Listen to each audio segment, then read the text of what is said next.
ಇಂದು ಮೊದಲ ಹಂತದ ಮತದಾನ ನಡೀತಾ ಇರುವಂತಹ ಹಿನ್ನೆಲೆಯಲ್ಲಿ ದಾಖಲೆಯ ಮತದಾನಕ್ಕೆ ಪ್ರಧಾನಮಂತ್ರಿ ನರೇಂದ್ರ ಮೋದಿ ಅವರು ಕರೆಯನ್ನ ನೀಡಿದ್ದಾರೆ. ಟ್ವೀಟ್ ಮಾಡಿ ಮತದಾನಕ್ಕೆ ನರೇಂದ್ರ ಮೋದಿ ಕರೆಯನ್ನ ನೀಡಿದ್ದಾರೆ. ಇಂದು ಮೊದಲ ಹಂತದ ಮತದಾನ ಪ್ರಕ್ರಿಯೆ ಆರಂಭವಾಗಿದೆ. ಸೊ ಹೀಗಾಗಿ ದಾಖಲೆಯ ಮತದಾನವನ್ನ ಮಾಡಿ ಮತದಾನ ಪ್ರಕ್ರಿಯೆಯಲ್ಲಿ ಪ್ರತಿಯೊಬ್ಬರು ಕೂಡ ಭಾಗಿಯಾಗಿ ಅಂತ ಪ್ರಧಾನಮಂತ್ರಿ ನರೇಂದ್ರ ಮೋದಿ ಅವರು ಟ್ವೀಟ್ ಅನ್ನ ಮಾಡಿ ಮತದಾನಕ್ಕೆ ಕರೆಯನ್ನ ನೀಡಿದ್ದಾರೆ. ಯುವ ಮತ್ತು ಮೊದಲ ಬಾರಿ ಮತದಾರರಿಗೆ ವಿಶೇಷವಾದಂತ ಮನವಿಯನ್ನ ಕೂಡ ಮಾಡಿಕೊಂಡಿದ್ದಾರೆ.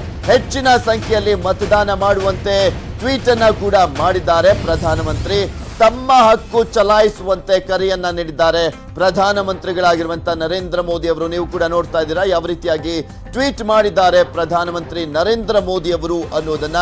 ಇಲ್ಲಿ ಯುವ ಮತದಾರರು ಮತ್ತು ಒಂದ್ ಕಡೆ ಮೊದಲ ಬಾರಿಗೆ ಮತದಾನವನ್ನ ಮಾಡ್ತಿರುವಂತವರಿಗೆ ಸೇರಿ ಈ ಒಂದು ರಾಜ್ಯಗಳಲ್ಲಿ ಎಲ್ಲೆಲ್ಲಿ ಮತದಾನ ಪ್ರಕ್ರಿಯೆ ಆರಂಭವಾಗಿದೆ ಅಲ್ಲೆಲ್ಲ ಕೂಡ ಹೆಚ್ಚಿನ ಸಂಖ್ಯೆಯಲ್ಲಿ ಮತದಾನ ಪ್ರಕ್ರಿಯೆಯಲ್ಲಿ ಭಾಗಿಯಾಗಿ ಅಂತ ಪ್ರಧಾನಮಂತ್ರಿ ನರೇಂದ್ರ ಮೋದಿ ಅವರು ಕರೆಯನ್ನ ನೀಡಿದ್ದಾರೆ.